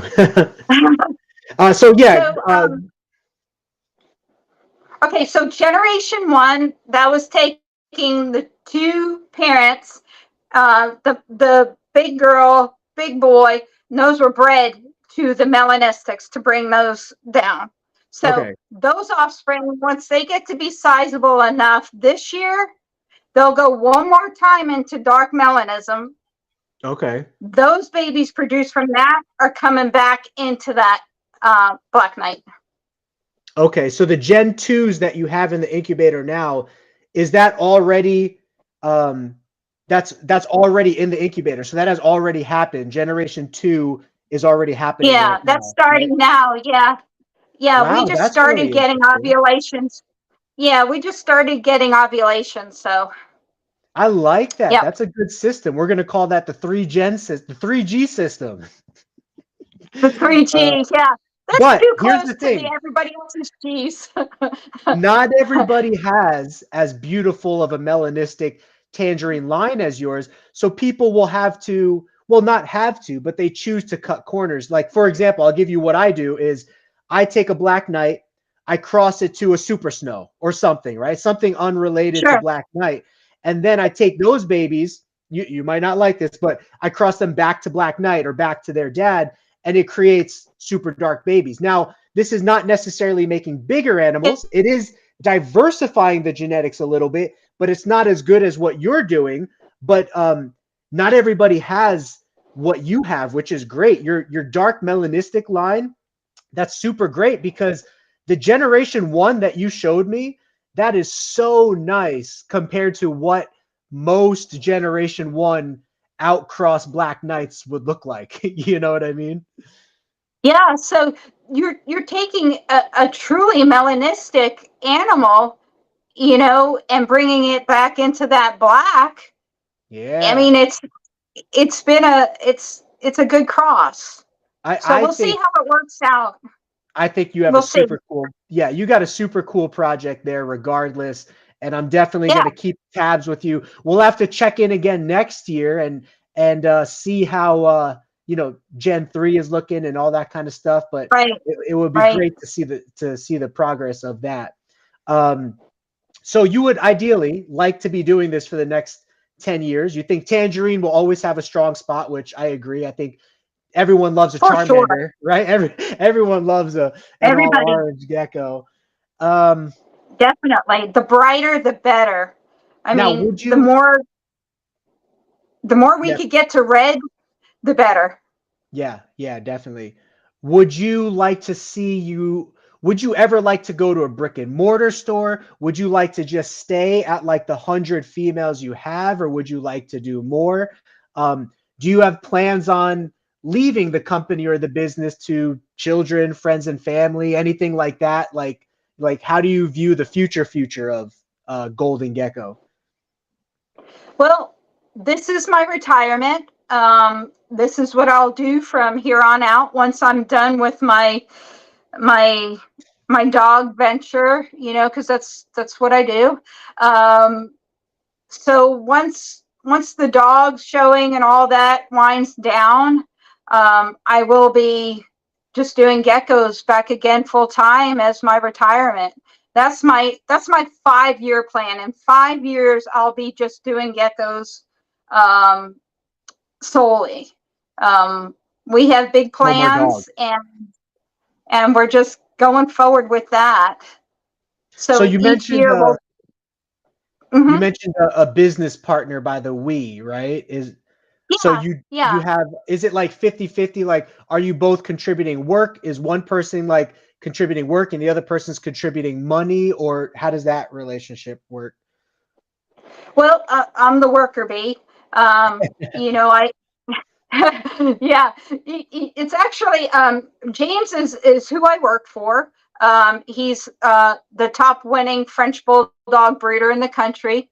Wow. I take care of all his dogs. I have a background of 20 years of veterinary technician. I was a professional groomer, professional dog show handler, and so I take care of his group. And once I retire in 5 years, we have a 5-year plan, then I will, like I was back in the day, I'll just be doing geckos. So I do all the work, and he's been providing the, I have a actual house that the geckos have their own house aside from my house. So we have a house just for geckos. And we have a building that's waiting for me for when I grow big enough that we can move into the building and have that as our gecko building. Wow, that's awesome. Yeah. Do you, I don't know, this just kind of came to mind because she took over for Ron Tremper and obviously has a big operation, but do you know Julie Bergman? I'm not sure if I'm pronouncing her name right, but the lady that took over for Ron, do you actually know who she is? Like, are you friends with her, or have you had conversations with her? I was just talking to somebody about this the other day. I wasn't sure what she's up to. Is she still fully running Tremper's business? Because sometimes the OG generation isn't on social media as much, but they have a great established clientele already with customers that they've been dealing with for 20-30 years and stuff like that. So like, I would just love to know a little bit more about what she's doing. And for a second, you and your plans of like retirement and starting a gecko building, it just kind of reminded me about her taking over Tremper's large operation, and I was just wondering if she's still going strong or what's happening with all of that. But if you happen to know. Like many of us of the generation, like when we started in geckos, Julie and I are close in age and started around the same time. Social media. I mean, I just got a MorphMarket account. Woohoo! Look at me go. I mean, I just started a MorphMarket after all these years, and I just started an Instagram account. Couldn't do it in Instagram I had no clue, so everything, our generation was, maybe a little bit behind the times. So we weren't as in everybody's faces as the younger generations have been with social media. And also many of us were very low key. I mean, under the radar, lots of things that are happening, but Julie's still going strong with the Tremper business. They have a large following overseas. I think a lot of geckos do get shipped out and exported. So yeah, I think they're still going strong. Yeah, and Norman just said, just call Julie and ask her. And that's probably a strength of the OG generation that the younger generation doesn't appreciate, because the younger generation doesn't really call or talk to each other anymore except through social media. So like people have learned in the younger generation just to text each other, just to DM each other, just to private, So the cool thing that I like about Norman is he's really old school too. He he mainly operates through telephone calls, which was probably the main way to get in contact with somebody back in your guys' day. In today's day and age, that would kind of be looked at as sort of like if I was to just randomly call a person that I don't know, that person would be like, why are you calling me? Like, you should have DM'd me first, or you should have texted me first. I think strength. And I think calling people is kind of a lost art. It's a strength that we need to gain back, because that's like the number one way that you could get to know somebody. You know what I mean? You're not going to get to know somebody through following them on Instagram. You're not going to get to know who they actually are. So I can definitely appreciate that old school mentality and bringing that kind of stuff back. You know what I mean? Oh yeah, for sure.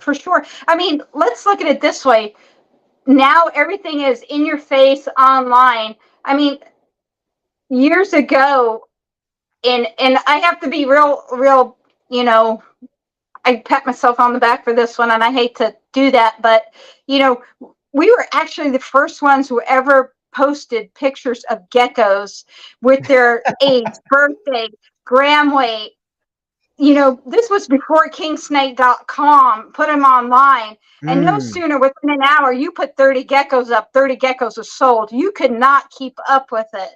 When that hit the marketplace, that was like huge. I had a great IT gal that lived down the road who loved geckos, and she just went to town, and she put up this page, and I tell you couldn't keep up with it.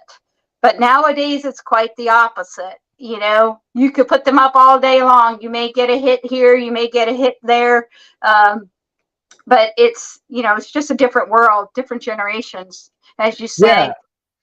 I'm actually scheduled to be on an interview on Sunday night on MJ from Trap Talks podcast. He originally, when he asked me to be on the show, he didn't tell me what he wanted to talk about. But when I saw the title of the thumbnail, his thumbnail was, "Is there big money in leopard geckos?" And I'd love to talk to him about that topic from my perspective. From my perspective right now, I think there's a lot of money in the leopard gecko pool as a whole. However, there's so many people in the pool, it's tough to get market share. So you really have to make yourself stand out. You really have to do like what you're doing right now. Collaboration, get on MorphMarket, get out there, post pictures. But that kind of explains now why in every single one of your photos, there is like the ID of the gecko, not every single one. I might be exaggerating a little, but it stuck out to me, and now it makes sense. There's the gram of the gecko, the date of birth of the gecko. Even in this thumbnail, when I was looking on your page for a picture of a gecko, I was looking for just a clean picture. No logo, no watermark, no writing, but that didn't exist. So I had the one picture and just kind of like formulate it in a way to fit the thumbnail to make it not look all crazy. And I'm okay with that. I'm not saying anything bad, but it just clicks now in my head of why that information is there is because you were so accustomed to doing that in your sales tactic before in the past. Nowadays, in a photo on Instagram, you could literally tag who that photo belongs to. You could tag it. You could tag them in the description. So you could kind of make the photo look as clean as possible, just showing off the gecko and not having any other things in there. And I understand why people use watermarks. It's so that they could get the credit and make sure that their gecko is credited. But sometimes watermarks work against you in the way that somebody is kind of annoyed that a watermark is there instead of just seeing the gecko, and it turns off the younger generation from scrolling through. It's like information overload. Like they don't want to see that information. They don't want to read. They don't want to read. They just want to see a pretty gecko and scroll through. And if they like a gecko, they'll stop on the page, they'll look at who it is, they'll go to that person's page, and they'll follow that person, and then they're on to the next scroll. It's a big scrolling thing. You know what I mean? Scrolling with the younger generation, you know?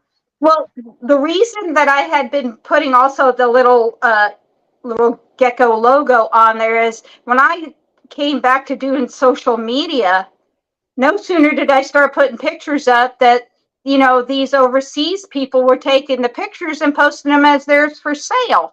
So I'm like, geez, why am I making it easy for them to steal my pictures when if I put my little logo up on with it, all that stopped. You know, they couldn't, you know, manipulate around it or whatever. But that was the reasoning. One of the reasonings I had that on there on my photos as well, is the amount of thievery of photos. And I'm sure you know that because you've just gone through it with your Black Knights, you know, with somebody forging your pictures as theirs. Right. Certainly. Right. And you're right. There are a ton of scammers. I've been seeing more and more scammers over the last 2 years, and it's becoming more apparent. Like before, it was kind of like hidden behind the woodworks a little bit, but it started coming out now, and they're just so bold. They're so bold now. They're so blatantly obvious. You know what I mean? They're just trying. So everybody beware. On which Denise is a group expert on our Facebook page on non-judgmental leopard gecko keepers and breeders. She helps to keep an eye out for scammers as well as many others. And you could click the report button and I will delete everybody who's a scammer and everything like that. But oh shoot, I just lost my thought. I forgot why I was bringing that up. But yeah, you're very active on that page. It looked like you had a thought. Were you going to say something? It looked like you were going to say something, but I completely forgot what I was going to say. That's okay. You know, we have to be vigilant. You know, they're out there, you know, painting a beautiful picture of a black knight for $200, and people are just like, well, yeah, you know, they just get it hook, line, and sinker, and yeah, they lose their money, and you cannot get it back because Facebook, there's no recourse. There's absolutely no recourse. And a lot of those people scam you through Venmo or Cash App. Now, PayPal does have a little bit of a fight back system, but still there's no guarantee you're going to win. And it's going to be a very long appeal process. But I remember what I was going to say because you were talking about the page. On our page, Non-Judgmental Leopard Gecko Keepers and Breeders, if you go to the very top, there's a featured section where I made a post about scammers and things to look out for. There are very common ways to identify a scammer, and also payment-wise, there's ways to identify them. Many of them will just ask for a small deposit, $50 or $100, and they'll send you the gecko, or they'll meet you in a close-by city. That is red flag number one of a scammer. You know, red flag number two is, well, actually red flag number one is a really nice looking gecko for a really low price. So I give all of those red flags. There's like 10 red flags that I give in that post. And anybody who listens to this, please check out that post on our page, Non-Judgmental Leopard Gecko Keepers and Breeders. There's like 10 red flags that I give. And even Denise, or I'm sure Denise is okay with it, or myself, I will look at a page for you. Message me if you think you're getting scammed. If something is shady, I'll look at a page for you and I'll see if that person's a scammer or not, and I'll give you my opinion. Yes, that person's a scammer. I don't know, or no, that I don't think that person is a scammer because I know who they are in the hobby. Like, let me know. Talk to Denise. We can spot those scammers from a mile away, and we can help you not get scammed. So, yeah, that's the best thing is everybody helps each other. You know, if you see something that you're not quite sure if it's right, post it to the page. You know, there's enough people out there with their opinions who are going to come forward and tell you what they think. But yeah, and why is it that majority of these scammers live in Dallas? You know, their home base is Dallas. I'm like, there's something going on here. Is every Nigerian just wish they lived in Dallas? Maybe it's the only thing they know. Yeah, like, you know what I mean? Right? It's a major city they know in America. Exactly. But yeah, that's another hint too, is always go to their profile and look at who their friends are, see how many followers they are, see who they follow. A lot of scammers may have followers, like they might have 200 followers because it's a scammer page. They have nice photos, Yeah.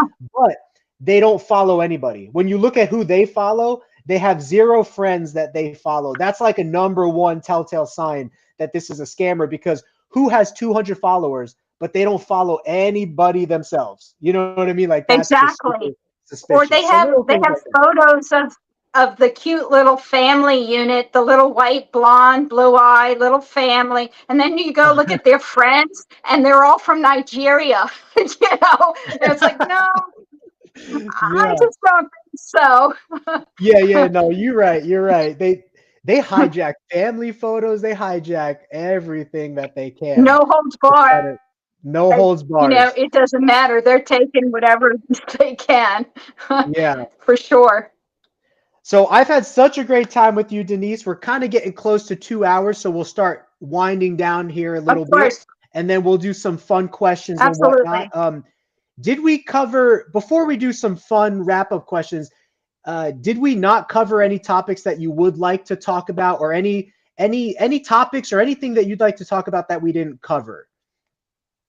No, but what I would really like to see is roundtable discussions.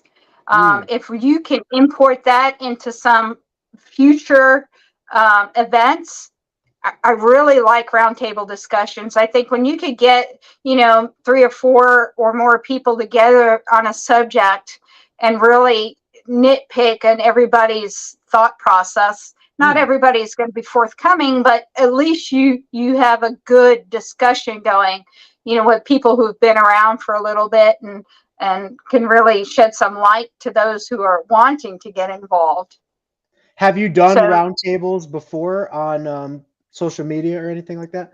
No, I have not. This is actually my first little format that I've done. So I can't believe how new you are to social media. I keep thinking you're like, I just got on MorphMarket. I just started a page. And I'm like, he's been around for 30 years and she just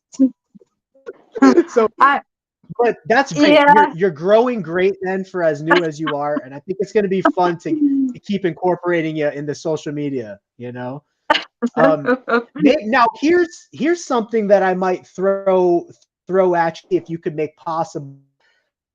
A lot of the old school breeders, they don't know who I am, or maybe they have a negative view of me because other people have shared something negatively about me that were people that they knew. Maybe you could help tie this together a little bit. Maybe we could get like Julie on a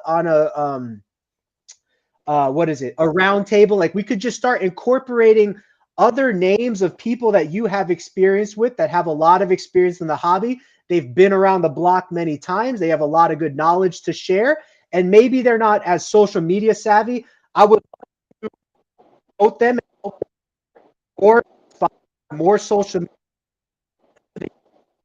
to connect more with the older generation, and maybe we can make that happen. But yeah, roundtables is definitely something that Bam Bam's Geckos and a bunch of other people have been interested in. But I think it'll be really great if we could incorporate, Ron Tremper, Julie Bergman, some of these people that are kind of out of the spotlight, have very successful businesses, but have been out of the spotlight on social media or whatever that is. I think it'd be awesome. What do you think about that? Do you think there might be Yeah, I something think to that'd work be with there? great.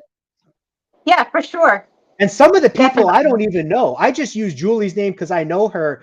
One of the things I wanted to ask you was, what do you know about the electric line of Tangerine and Hiss and the creators of Hiss and all that stuff? Because I heard from Rebecca remember our interview with Rebecca? She was saying that like a lot of the clown stuff, a lot of the whatever Mandarin stuff, a lot of the high quality Tangerine stuff that we see in the hobby nowadays today came from Hiss or came from electric Tangerine. I don't know anything about the history of electric Tangerine or Hiss. It's a term that you don't really see thrown around too much anymore. Do you happen to know about that line or that project or anything like that? No, I had no involvement or had any workings with that at all.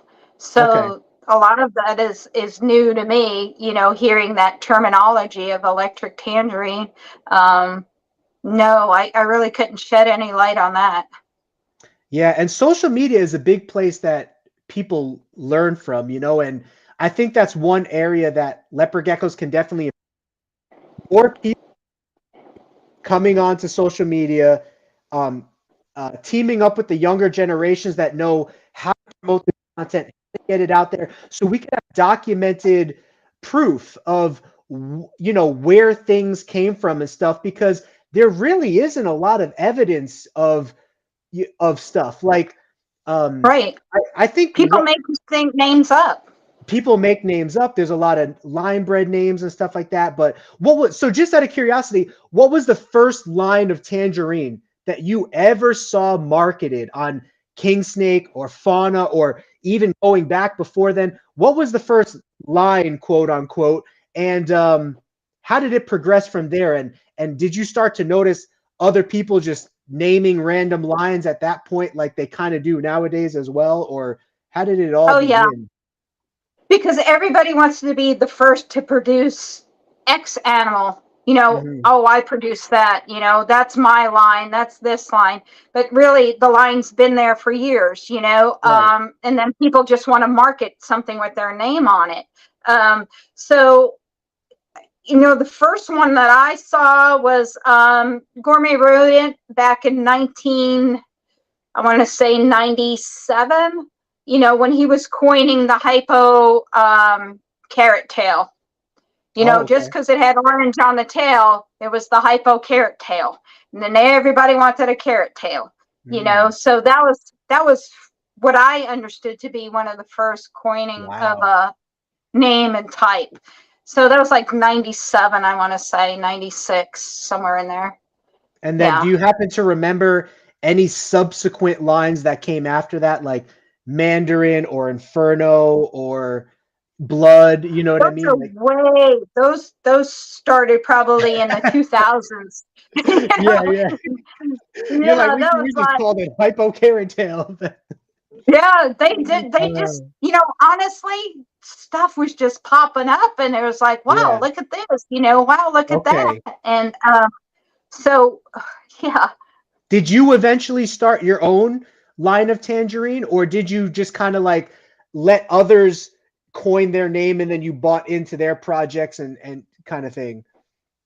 Well, we were producing so many that they were all going overseas, so we really didn't have to coin a name. All I had to do is take a picture and send it over there, and we were dealing with people in Hong Kong. And so Hong Kong, in the middle of the night, is placing orders on just pictures. We didn't have to name anything. So, yeah, you didn't have to coin a phrase back then, because it was what it was. You're looking at this animal, it's either hypomelanistic, it's tangerine by color, by visual color, and if it's got carrot on its tail, then it's carrot tail. Everything was by visual. It wasn't by coined names. Yeah. So it So, was kind of just Tangerine. Yeah, that was it. Ty would call up and say, I want Tangerine and how many Tangerine you have. And so you got to Ty Park, you yeah. mean, right? No, no. Anyway, so he would just send a roll of photos. Back then I had a Sony Mavica that you stuck the little disc in the camera. I don't know if you knew what that was, but anyway, it was a digital camera, and you put a floppy disk in it, and it took like 10 pictures. You pulled the floppy disk out, stuck it in your computer, and you had 10 pictures, and you would send it off to Hong Kong. So I kind of remember that. Remember, I'm old, Denise. I'm 34, so like I'm old compared to some of the people. I remember the big camcorders. Yeah, there was no iPhones when I was born. I used a cassette tape. I did use a cassette tape when I was younger. So wow. Yeah. But then of course CD players came out in the 90s. So or whatever it came out. Did you have a Walkman? I did have a Sony Walkman. I had a Sony Walkman. Right. Yeah. So what was I gonna say? Okay, so things were just what they were. Hypo, Tangerine. Yeah. Do you remember some of the first phrases that stuck out to you and you were like, oh, people are really running with this now? You know what I mean? Like, do you remember what those were and what lines of Tangerine? We could just stick with Tangerine. What lines of Tangerine were like some of the first to stick out to you and be like, oh, people are starting to brand themselves now? Well, I want to say that it's kind of more went that way with like the albinos when you had your rainwaters, your bells, and your trempers, and everything just started going that way. When that hit the marketplace back in 90, I want to say 95, maybe even a little older than that, maybe 98. I've got to look. I've got pictures and stuff from back then. So on a floppy drive. Actually, it's on slate. I carved it in with a little like a carving unit into stone. So it's hieroglyphic. Yeah, there you go. I'm not that old, but I'm old. I want to say they really started to run with names when the albinos came out. So not so much the tangerines. Yeah. And then anything that was pale was a snow. If it's pale, oh, that's snow. That kind of thing. That's who I would love to get on an interview. If you have any pull here, is Mark and Kim Bell or one of them, because to my knowledge, they're still doing the wholesale side of things. So they're kind of just completely out of the limelight. Like, I don't really know anybody that has conversations with them except maybe some of their friends. But do they have a social media? Do Mark and Kim Bell have like an Instagram page? Yeah. They don't need one. But the people like them, that would be monumental to get them onto something and Roundtable or even talk history. If there's any pull that you have to connect me with these people, I would love to document their history in the same way that I'm enjoying documenting your history right now for all of the future to see, because I just feel like a lot of that is going to be lost if it's not on digital. The argument is like, some of the OG breeders that, I've talked to or something, they're like, well, if you want to know about it, go read about it. But the younger generation isn't reading. You got to get video evidence into their face. And I'm not saying that Mark necessarily wants to have video evidence. I'm just saying, I think I would love to feature him and interview him and glory and, for what he's done and contributed to. And if he has any interest in that whatsoever, and if you have any pull, I'd love to do it with him, as well as anybody else you think that has history that you grew up with in the hobby that would love to document that history. I would love to document it for them. I'd be honored to document it for them if they were willing, Cool. Yeah, I'm sure we could drum something up. Yeah, and of course the roundtables, we'll figure something out with the roundtables. That would be cool to have like an all OG roundtable, like you. Super and then cool. Like, Julie or Ron or Mark or whoever else, you were dropping some names that I've recognized some of those older names. Now, have you always been in Florida or? No, I moved up here to Ohio almost 3 years ago. Okay, So I'm in so Ohio now. the golden gecko has nothing to do with the golden state of California and your previous history of being in California. No, the funny part that you know how I got to be the golden gecko was, so back then our goal was to make the brightest yellow leopard gecko you've ever seen. Just the brighter, the better, just blind you yellow. We went to the Golden Buddha buffet Chinese restaurant. Oh my gosh. So I'm looking through the menu, I'm going, that's it. We're the golden gecko. And he looked That's at a me and was like, great story. what are you talking about? I'm like, look, the buffet. We're at the buffet. The Golden Buddha, the Golden Gecko. And it stuck. That was it. That's how it came around. So Now you got me craving a buffet, but that's an excellent story. See, I love stories like that. I think talking to OG people that have been doing this so long, I think there's so much not only experience and knowledge that we can document and gain for the hobby, but just cool history and just cool history and information on how people's names got started. So when I first messaged you, and I think I even told you this, I totally thought you were like a Cali girl. You know what I mean? Like because of the whole golden thing, I was like, oh, that's totally a play on the Golden State. She's marketing herself. So I always pictured you being from California. But the fact that you were from Florida, I think Florida was just such a hub for reptiles. And you were really, really fortunate to be in Florida because you got to connect with so many of those OGs in the hobby. Yeah. And these are rated PG stories, I'm telling you. The rated R stories would make your head spin. Oh my God, the stories I could tell you. Oh my. But that's not for this program. We'll do that on a different program. Let me ask real quick. I might have a live stream with JMG Jr., Jeff Jr., but you must have known Jeff Sr. then, right? Because Jeff Sr. was big in the hobby as well. They're 4 hours north of me. Yeah. Oh, they're in Florida too. Well, no, they're in Ohio. Ohio's only 4 hours north of you? I live in Ohio. Oh, you live in Ohio. You're not in Florida anymore, but you were at some point in the past, right? Right. You're a quick learner. But you're in Ohio. Oh, dang. So I saw Jeff at Pomona, and he was like, this is the first Jeff Jr. in California this last month in January. I saw him there, and I was like, whoa, what are you doing here? And he's like, this is my first show out west in 10 years or something like that. So I hope to see more of him or whatever. But so you must know the Galewoods then, right? Or yeah, for generations. For years. Wow, because they've been around forever. There's also a lot of OG gecko people in the Ohio area and like Chicago area, like that whole area up there. There's a lot of people that are in the leopard gecko scene that have a lot of experience as well from that area. So that's pretty cool. Wow. Okay. Yeah, for sure. So first I pictured you being from California. Then I pictured you're in Florida. Well, you were in Florida, but you're really from, and the funny thing is, in listening to you talk, it sounds like you're from New York or used to be from New York.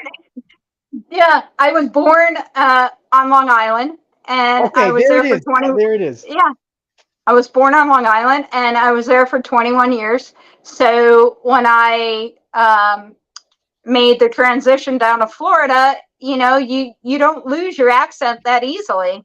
And it only comes out in certain words and things. It's not in all the words. So I thought I heard it in there though, because I'm from New Jersey, so I can spot like an East Coast, New York, New Jersey accent from a mile away.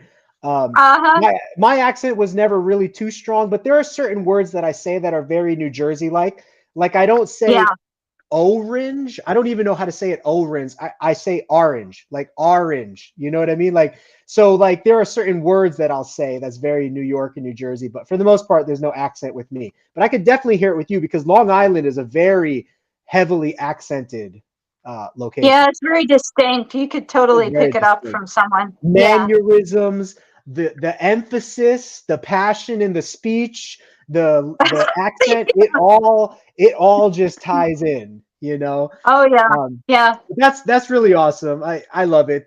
Thanks so much for just being here, sharing your time with us. Yeah. Um, Thanks for having me. It was so much fun. yes. We'll do a couple wrap up questions. A Sure. couple just fun wrap up questions before we get out of here. But I just want to say thank you for being here. We'll definitely do a round two. We'll do some round tables. Please gather all the OG friends that you could think of. I don't know if Jeff Sr. has any interest, but I would love to interview him. Or, like I said, I might have Jeff Jr. on an interview.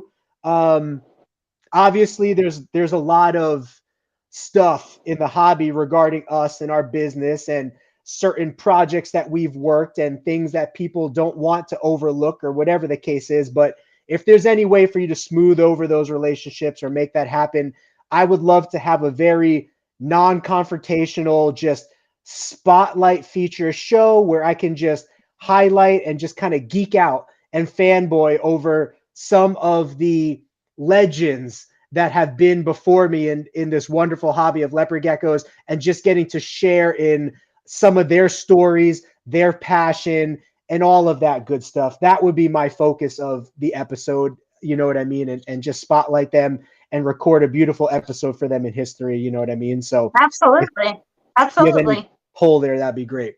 But in closing, let's find out a little bit more about Denise personally. So we know she's in Ohio.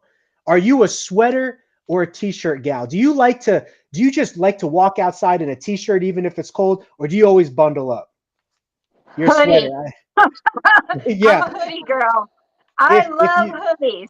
If you had a hoodie Everywhere I go, indoors, I buy a hoodie. I could only imagine you have a hoodie outdoors. You know what I mean? Or jacket. So Always have a hoodie. Well, I was in Florida for 29 years. So it coming up north again, I mean, it was a huge transition. So yeah, sometimes the first year I thought I would never come out, from outside, inside outside, because it was so cold all the time. I couldn't get warm. But now I'm like, yeah, I'm just a hoodie kind of girl. That's what I like. that's awesome. I see you got a gecko behind on your blinds back there. Yep, sure do. James brought that back from one of his trips for me. Okay. Nice. All right. So that was a question I never asked anybody. Usually I have other questions, but I figured I would ask because, like me, I am such a t-shirt person. Even when I was in New Jersey, like sometimes I'd be walking to school in the winter in a t-shirt and shorts, or even like a coat and shorts kind of thing, So I thought it would just be an interesting question to ask. So you must know Wally too, then, huh? Because isn't Wally from Ohio too, or maybe he's from Wally Kern? Yeah, Wally Kern.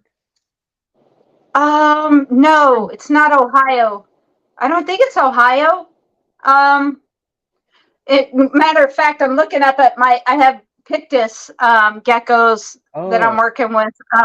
I've got Melanistic, and I've got Xanthics, and anyway, Wally is, God, it's not Ohio. He's not in Ohio. Do you see him at shows though? Because I feel like he's in that area. Okay. I have not seen Wally in a while. What about do you know who Luna Geckos is? He just moved out kind of into that area. I think he's in Ohio as well. She's in I think he's in Illinois. Oh, maybe Illinois. Maybe that's where Wally's from, because I know they kind of do shows around each other. Wisconsin. James Taylor says Wisconsin. That must be where Wiley's from. Or that something. That makes sense. Okay. I am I'm so bad with geography. You got to forgive me. Like, I'm picturing all of that just in the central of the United States, like, or maybe the central east. Like, I really have no idea where it is. My wife always makes fun of me all the time for how bad I am at geography. But we're gonna buy you a map. You can put it on the wall. Yeah, I need a map for the wall so I can learn. Okay, so what about? Okay, so you've been in New York. By the way, tell me this is not true. You can never find a slice of pizza as good as New York, New Jersey pizza. You just won't find it anywhere. No, it doesn't exist. It doesn't exist. right? I don't understand why nobody could replicate it. Like, please, there's tons of New Jersey people It's the in water. Arizona. Oh, okay, that would make sense. It's Yeah. the water that they use to make the dough. Okay, Yep. that could be a joke, but it actually makes sense that it could be the water. That's why Yeah. they have the best bagels. You can't get better Yeah, bagels than in that New too. York. That too, Yeah. you know. And that's There's the a water. ton. There's a ton It's of the New water. York people in Arizona. There's even a chain out here called NYPD, which stands for New York Pizza Department, and even they are nowhere close to what a true New York, New Jersey slice of pizza tastes like or is made. Not unless you So- import the water. If you import the water, why not? Then you could. Yeah. Okay, so food. What is your favorite category of food? Are you a pizza person? Are you a pasta? Are you Chinese? Sushi. I like sushi. Okay, so you're a good sushi person. What about like least favorite kind of food? Like, what are there any categories you just don't care for? Like barbecue Fish. or fish? Fish. If But it you like swims, sushi? I'm not a fan. So do you like the really raw sushi then, or do you like the more cooked? Yeah. I don't like the cooked fish, but I could do sushi. I could do like the yellow tuna. I hate salmon. Salmon is really gross. But I'll lean towards the lobster, the shrimp. I like that. But Okay. I don't care for other fish. So there was a question from the chat that was, what was your first gecko, and do you have a favorite gecko? I don't know if he means species of gecko, but if you have a favorite species and or actual gecko, you could let him know. But what was your first gecko? What's your favorite gecko? My first gecko was Leopard Gecko, and that has passed away. And my favorite is I've got a real pretty where is she? Tangerine. I call her. She's like a Tangelo cross. She's very pretty. She's my favorite. Yeah. She's just chill. And in fact, I think I did an Instagram with her the other day, and I said she was my heart gecko because she's just chill. She'll just sit on my shoulder as I'm cleaning everything and just chill. You know, she doesn't growl at me, talk to me, or, so she's just a cool gecko. Okay. Oh, I don't know why I'm typing this. Brooke said, our team member over here, she's cleaning geckos. She ran out of supplements. So yeah, you could grab some from the other room, Brooke, or you can make some new ones, 1-to-3 ratio of the osteoform to the Vionate. That's a question that I didn't ask you. What's your preferred supplementation for leopard geckos? Osteoform's been hard to get a hold of. For some reason, I don't know what the deal is on that, whether it's an ingredient or something like that. So my fallback is the Zoomed, the Reptical with D3, and then Vionate. And Vionate, yeah. In fact, Vionate right now on Amazon, they've got a 40% off Vionate if you subscribe to their Vionate. Oh, now, yeah. do you do what ratio do you use? Because I know some people use different ratios. I do the old school block worms. I love it. I love it. See, you can't beat these kind of stories. You know what I mean? No. Oh man, I love, like, my cousin has. I should have read Ron Tremper's book, but my cousin read Ron Tremper's book, and he always tells me about like the early days of experimenting. Like, Ron would have like 50 leopard geckos in a horse trough and like 50 females and like one male, just trying to pair them all and see what happens. And just all kinds of weird off the wall stories that you'd hear of like what people tried, back in the day before we have kind of our structure nowadays of what we stick to. But back in the day, it's just great to hear stuff like that. So old school, you just mix and go. Yep, that's it. Pretty cool. Okay, so getting back to the fun questions, I asked you about the food thing. What about, are you a big movie or show person? And if so, like what genre do you like? Science fiction, fantasy, history, reality? Like what do you dig? That's a tough one because I usually don't have a lot of time to watch movies. Usually by the time I get home, my Lizard Lounge is right next to the cottage. So I usually go from Lizard Lounge right into bed and I fall asleep, you know. But usually I watch the Bob Ross channel. Bob Do you know who Ross. Bob Ross is? No, but it sounds familiar. He's the hippie painter guy. He paints all those pretty things. Man, if you ever just want to chill, you turn on the Bob Ross channel. Okay, I'll check it out. He's not the guy that used to be on PBS, was he? Like back in the day when I was a kid, there was a painter that would talk in like a low monotone voice, and he would like water paint on this giant picture, like nature. He always sounds like he's high. That's him. Like, he has a YouTube channel. He has a whole TV channel. Wait, is he still alive? He was like 80 years old. Oh, he's like so dead. He's so dead. So he does all these paintings, but it's so therapeutic for me. It's like freaking weird. So that I just turn that channel on and I could just chill. But if I'm gonna go to the movies, I like a good thriller. Lots of murder. I do like murder. Yeah. Okay. Kinds. Mm-hmm. I just always figure everyone in the reptile hobby is a sci-fi fantasy geek, but that's not always the case. You know what I mean? So, I will never watch Star Wars. I will never watch any of that stuff. That's just not Yeah. No, it's just for me. It's just not right. Your thing. It's because you're from New York, so you got the tough like New York thing going on. You had no time for that. You know what I mean? Like that's why you like the Gangs and Violence series, because of the New York connection. Right, exactly. What was I going to say? Do you like the Jurassic Park series though? Do you like dinosaurs in general? A lot of people who like reptiles like dinosaurs, but again, I don't want to assume, No, it's really not my thing.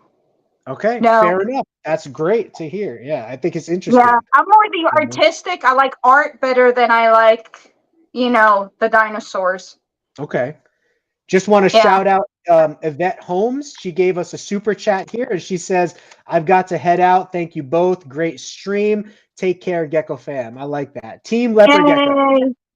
Remember, guys, start using hashtag Team Leopard Gecko if you want, and whoever listens to these will all see each other's stuff on hashtag Team Leopard Gecko on Instagram. I'm definitely going to do that. If it starts to take off, I'll announce it more and more often, and then it will become like a really big thing. But you guys are going to be the foundation of hashtag Team Leopard Gecko. And so if we start to see that take off, then we'll know where we were here. We were live for the starting of that launch. So that's right. Yeah. Awesome. There's usually what is one other question I usually ask somebody? You watch a lot of our streams. Is there a fun question I'm missing? Usually it's food. Usually it's what genre they prefer watching. I don't know. I guess that just means we'll have to have you back, unless you could think of a fun. Okay, let's just do this. Let's leave it up to you to kind of close with a fun fact.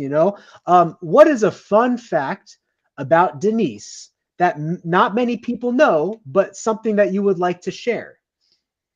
Oh, about me. Yeah, that maybe not everybody knows. Maybe your close friends know, maybe some people know, but what is something about you that maybe would be a surprise to some people listening? Norman wants you back on stream. He's gonna call you after this. I gotta go back to work, Norm.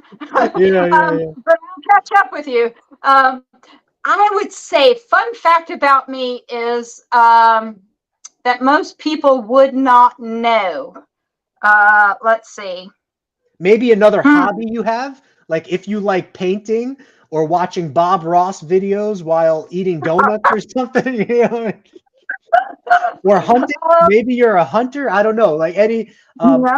another hobby. Are you a cyclist? Do you like to ride bicycles? Does this body look like it's a cyclist? It could be you're wearing a Seriously. sweater. So. I know it is kind of bulky, but you know. Yeah. Actually, I was a professional dog groomer for many, many years. Wow, like for the shows and stuff, like for show quality. Yeah, exactly. Spent many years grooming dogs. That was one of my things that I did. So yeah, fun fact about me. Mm-hmm. Dog groomer. And so you're still kind of in the dog show world and stuff nowadays. Oh yeah, I'm totally hands-on. I do the reproduction part of it. I do everything from, start to finish, the whole 9 yards. I take care of quite a group of amazing dogs. They're some of the top winning dogs in history for their breed.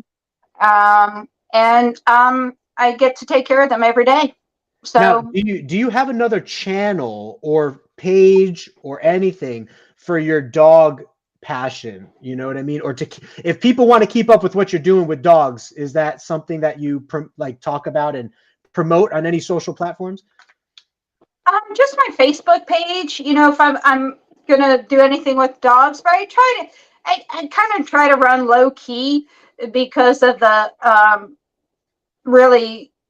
Our breed right now is probably one of the most stolen breed out there.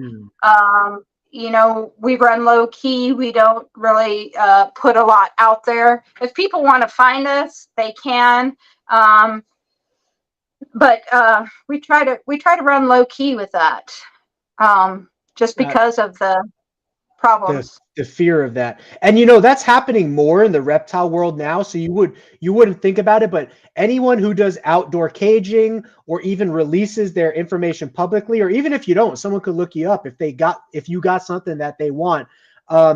There's tons of videos out there of people stealing tortoises and tegus, and there's all kinds of stuff. So protect yourself, guys. Get a security system. Be aware that criminals are planning and they're thinking of how they could break into your house. Yeah. You have to just be prepared. You know what I mean? You never have strangers come to your home, and you never, at least I will never tell anyone if I'm going to be at a show unless I know that everything, I've got security back home, somebody's staying home, because it only takes a couple hours for somebody to wipe out your whole collection. So yeah, that's definitely smart. Norman said he has I know what a Russian, what's the normal terrier? We had a Yorkshire Terrier, but what's a Russian Terrier and what's a Black Russian Terrier? Do you happen to know That's a big honker dog. They'll take you out in a heartbeat. So it's not it's bigger than a Yorkshire?